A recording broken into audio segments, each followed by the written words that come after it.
भयो घरमाई निपजी साख नाम अनायो निपजी साख नाम अनायो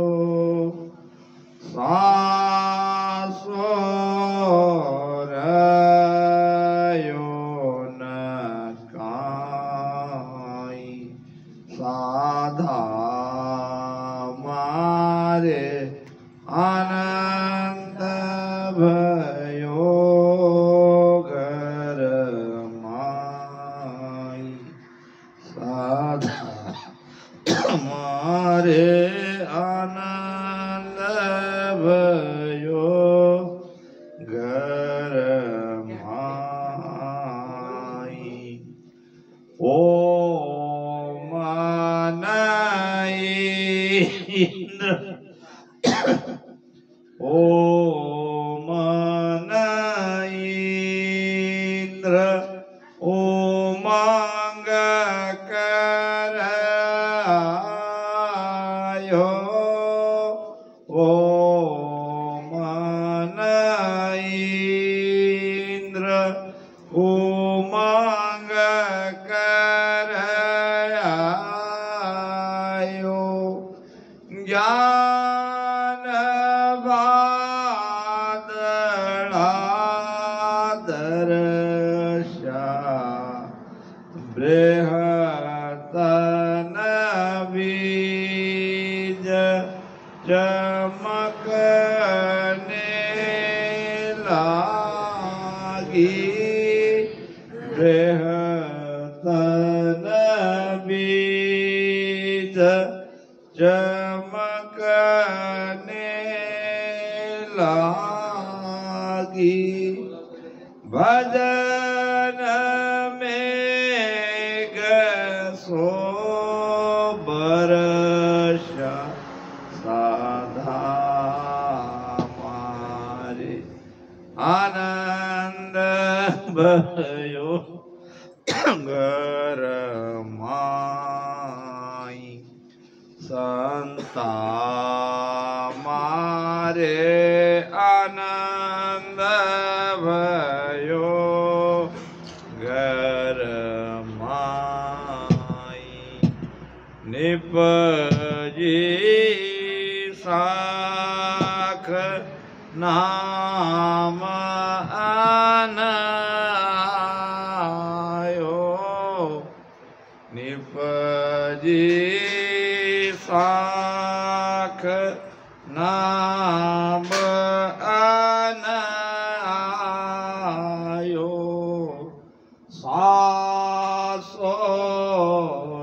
सासोरयो न काई साधा मारे आनंद भयो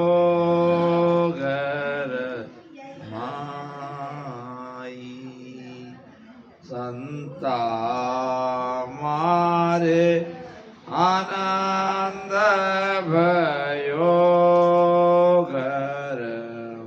घरमाई सातु हियन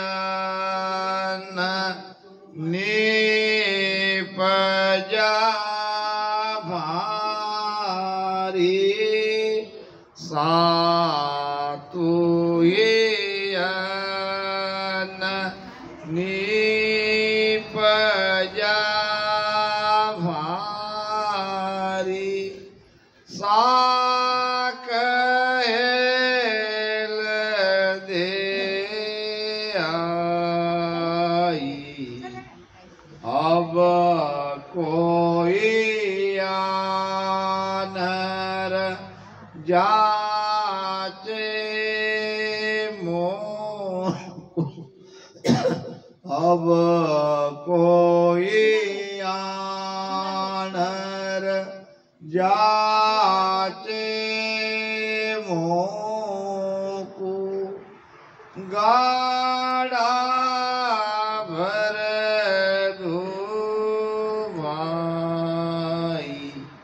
સાધા મારે આનંદ ભયો ઘર માઈ સંતા મારે આનંદ ભયો ઘર માઈ નિપજી શાક નામ આનાયો નિપજી શાક નામ આનાયો સાસોરાયો ન કાઈ સાધા મારે આનંદ ભયો ઘર માઈ સંતો મારે આનંદ ભયો ઘર માઈ મેરા તો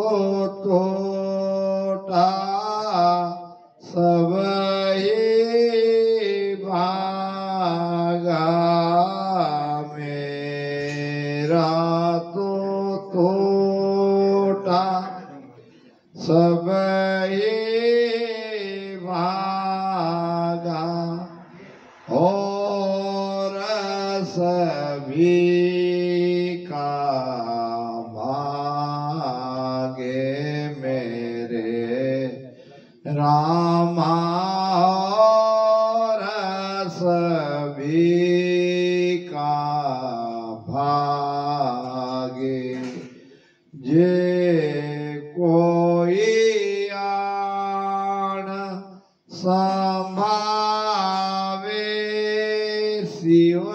शिवरण जे कोई आन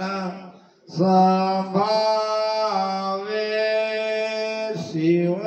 शिवरण तीन लोक सिर गाजे साधा मारे आनंद भयो घर माई संता मारे आनंद भयो घर माई निपजी साख नाम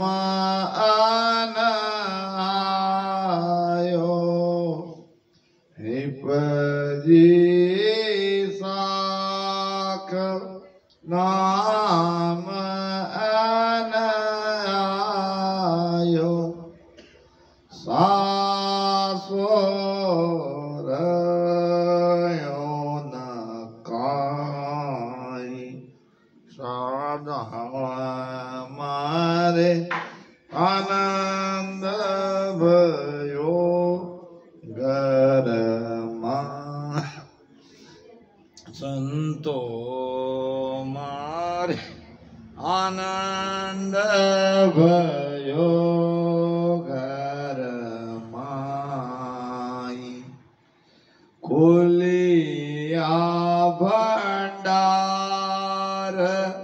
દ્રવ્ય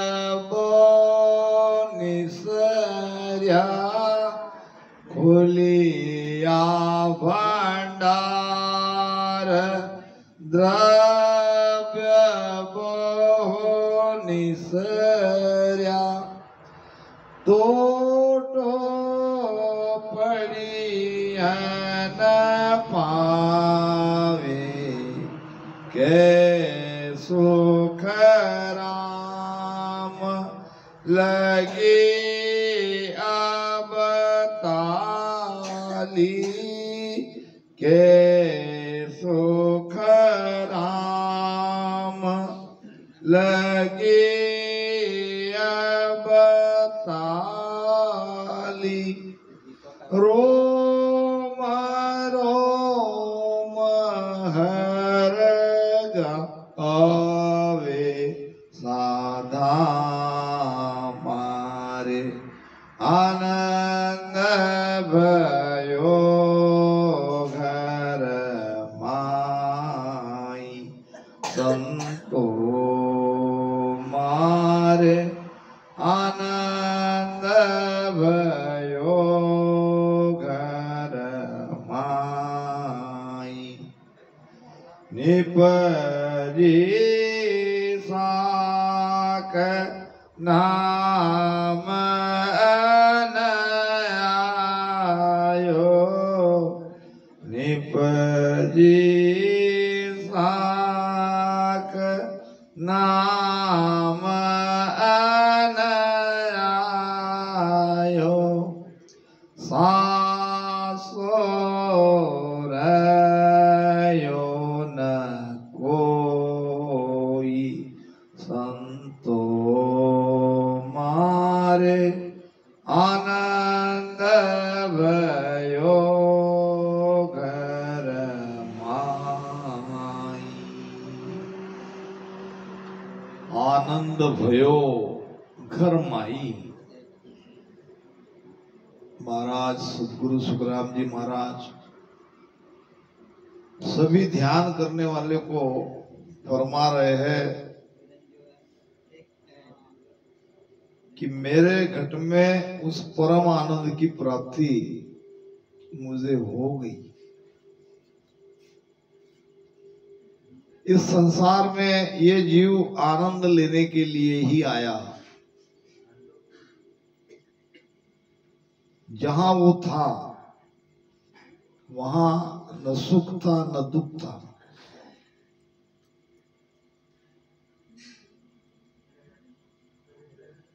महाराज कहते हैं कि ब्रह्म जहां सुण सुख दुख नाही लेना एक न देना काई ता कारण यो खेल बनायो पांच भूत कर संग आयो। ब्रह्म जहां सुन सुख दुख नाही। ये जीवात्मा शरीर धारण करने से पहले या सृष्टि रचना होने के पहले उस ब्रह्म में था, पार ब्रह्म में था। वहां न सुख था न दुख था।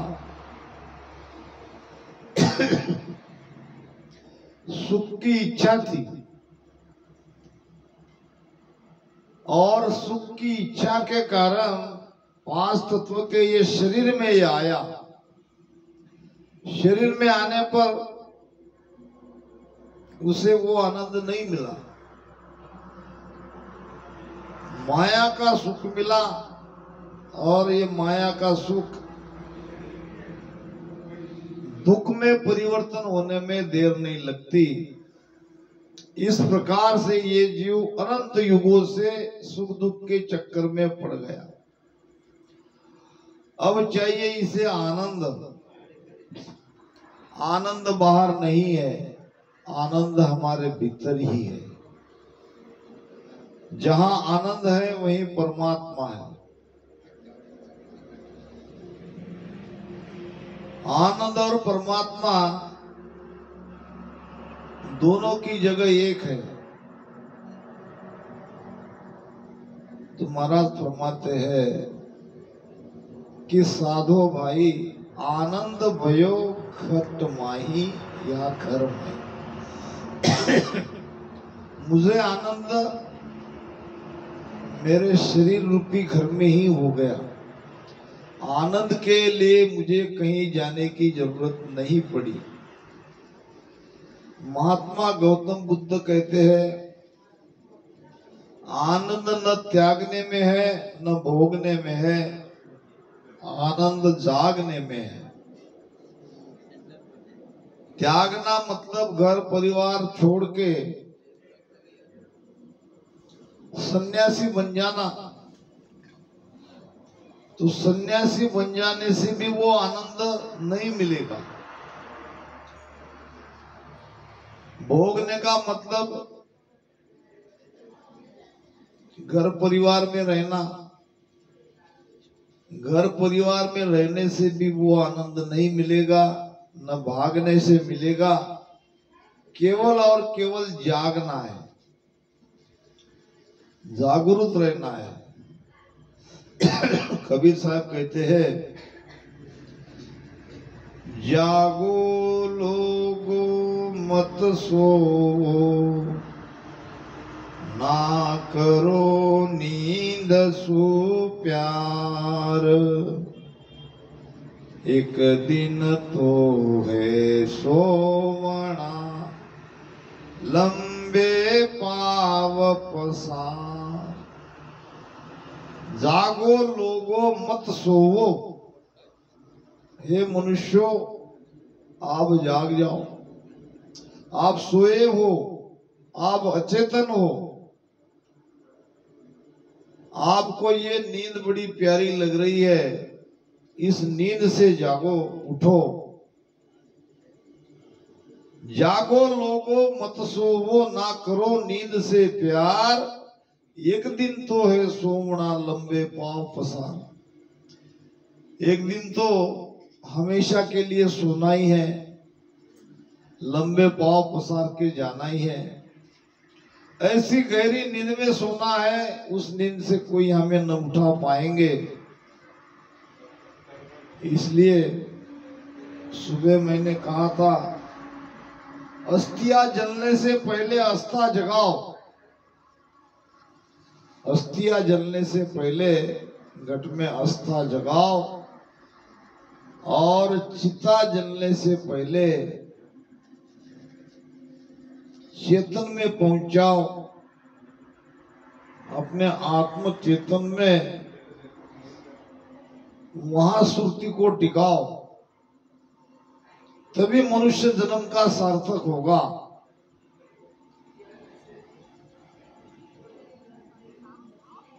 नींद कौन सी है? किस नींद में ये जीव सोया है? ये रात वाली नींद में नहीं है, नींद दूसरी है। माया मोह भरम की रजनी, सूता जीव अघाई। सतगुरु बात करी एक ऐसी, राम कहो मेरा भाई। जीव सोया है माया में, जीव सोया है मोह में, जीव सोया है भरम की अंधेरी रात में, और बेखबर होके सोया है, अघाई। अब इसे जगाने वाले केवल संसार में एक ही है, वो है सदगुरु।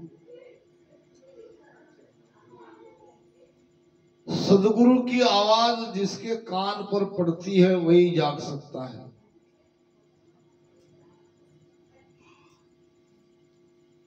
हमारा ध्यान भृंगी ध्यान है।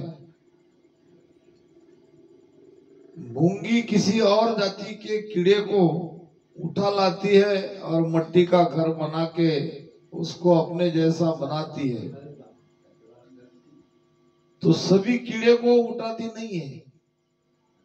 चाहे किसी भी जात का हो, जो भृंगी की आवाज सुन के खड़ा हो जाता है, या जिसमें हलचल है, जो तड़पता है, उसी कीट को अपने मुख में ले जाके वो मिट्टी के घेर में डाल के उसको अपना जैसा बनाती है। वैसे ही जागे हुए कोई सदगुरु उस परम आनंद की प्राप्ति करा देते हैं। जो जागना ही नहीं चाहता, जो उठना ही नहीं चाहता, जिसे नींद से प्यार है, जो इसी भ्रम में रहना चाहता है, उसके लिए कोई उपाय नहीं। इसलिए आनंद की प्राप्ति करना हो तो उसका उपाय बता रहे महाराज। पहले तो हमको ये समझना है कि हमारे गुरु महाराज को कैसे उस आनंद की प्राप्ति हुई, और ये जो आनंद है ये मन श्वासा के परे है। इस आनंद में कोई क्रिया नहीं रहती है, इस आनंद में किसी प्रकार का कोई जप नहीं है, इस आनंद के लिए कोई करने की आवश्यकता ही नहीं है। ऐसे ही बैठे बैठे, सोते उठते जागते खाते पीते चलते फिरते, ये 24 घंटा ये आनंद मिलता है। जिस पर सदगुरु की कृपा हो जाए उसी को इस आनंद की प्राप्ति होती है। तो गुरु महाराज उपाय बता रहे हैं, हम उस आनंद को प्राप्त कैसे करें। वो मन इंद्र उमंग कर आयो, ये मन है। हमारे शरीर में एक आत्मा है, एक पांच तत्व का शरीर है और एक मन है।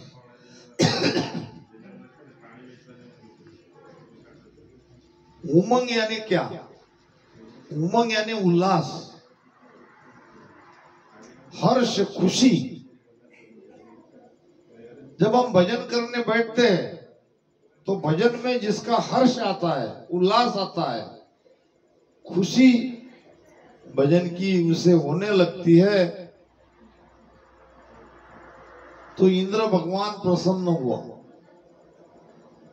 इस भजन में महाराज ने एक किसान की स्थिति बताई है, और किसान के जीवन में आनंद कब पैदा होता है, वैसा ही आनंद एक भक्त के जीवन में पैदा होता है।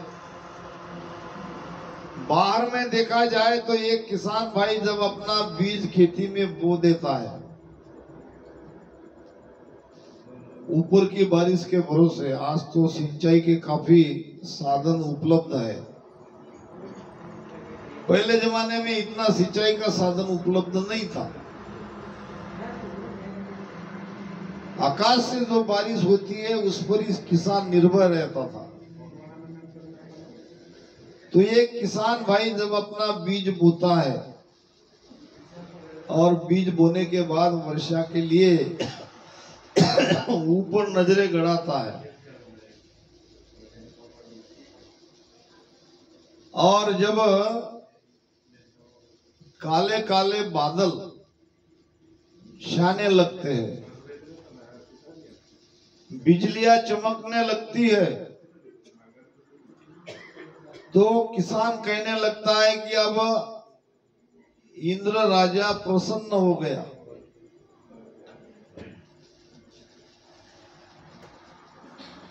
काले बादल से ही वर्षा होती है, वो काले बारस, काले बादल मंडराने लगे, छाने लगे, बीच बीच में बिजली चमकने लगी, और फिर थोड़ी देर में वर्षा होने लगती है।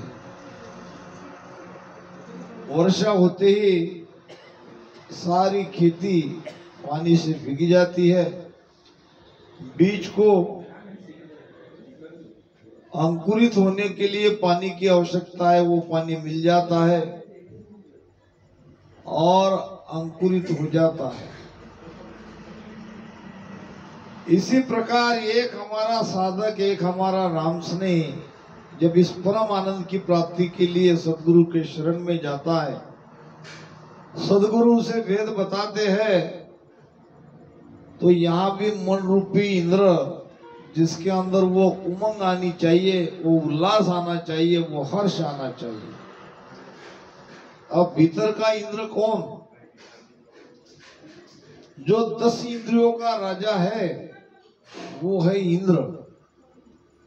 वहां 33 करोड़ का वो राजा है, तो यहाँ वो बैठा है 10 इंद्रियों का राजा।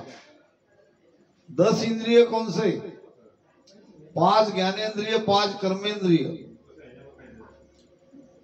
5 ज्ञानेंद्रिय जिससे हमको ज्ञान होता है।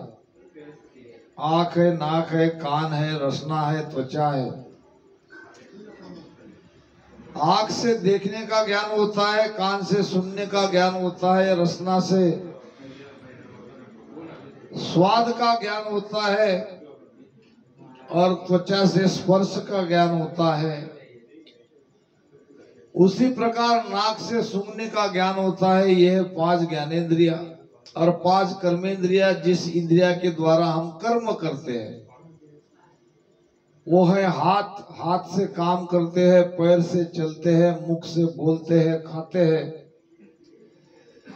और फिर गुदा से मल विसर्जन करते हैं, ब्रह्म स्थान से पेशाब बाहर निकालते हैं। तो ये सारे कर्मेंद्रिया है, इनसे कर्म किया जाता है। और 10 इंद्रिया का राजा है मन। जब तक ये मन में उमंग नहीं आएगी, मन में हर्ष नहीं आएगा, मन में उल्लास नहीं आएगा, तब भजन नहीं बनेगा। और यही होता आ रहा है, क्योंकि हम बिना सोचे समझे भजन में बैठ जाते हैं। भजन किसके द्वारा होता है? भजन में सहायता कौन है, कौन करता है, ये सोचते नहीं है। क्योंकि सांस आती जाती है, रसना से हम राम राम कर भी लेते हैं, सुरती को भी टिका देते हैं जहां शब्द है वहां, या जहां स्थान बताया है वहां, लेकिन मन के बारे में नहीं सोचते। मन भटकता रहता है विचारों में।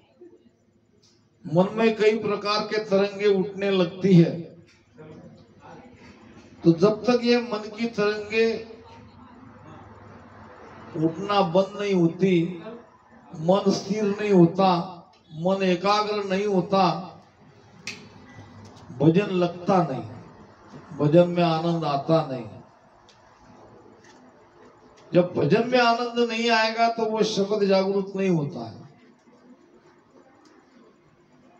वहां जैसे मेघ बरसने से किसान के जीवन में आनंद ही आनंद होने लगा, इसी प्रकार एक साधक के घट में जब तक ये कुदरत कला सत्संबंध नियंत्रण नहीं जगता है, तब तक उसके घट में आनंद नहीं आएगा। तो उसके लिए मन को निर्मल बनाओ, मन को विषयों से, विकारों से हटाओ, विषयों पर नियंत्रण करो और उसको भजन में लगाओ। सांस उसास में मन को लगाओ। सांस उसास कहे हरि नाम, फिरे रसना मुख में दिन राती, धीरज ध्यान अडोलन डोले, आसन मार मुकासो छाती, नाड़ समीसण राकत मोड़त अंगन बदत बाती, मन को थोप पवन सु मेला। क्या कह रहे गुरु महाराज? मन को आपको थोपना है। मन को कैसे थोपोगे? तो उसको पवन में मिला के, उसको आती जाती श्वास में लगा के, और ऐसे मन को श्वास उश्वास में लगा के राम राम करते रहोगे तो कुछ दिनों बाद आपके अंदर वो प्रेम आएगा, मन में वो उमंग आएगा, मन में वो उल्लास आएगा, वो हर्ष आएगा। और हर्ष आते ही वो शब्द जगेगा। तो पहले तो हमको ये उपाय करना है कि हम सूरत शब्द मन पवन चारों इकट्ठा करके भजन कैसे करें। और जब ये चारों इकट्ठा हो जाएंगे तो महाराज कहते हैं कि तो लिव लागे जिन बार 8 पहर इमृत चवे। जब वो समय आएगा, जब वो कृपा होगी, तब 8 पहर अमृत का आनंद, भजन का आनंद आपको मिलेगा।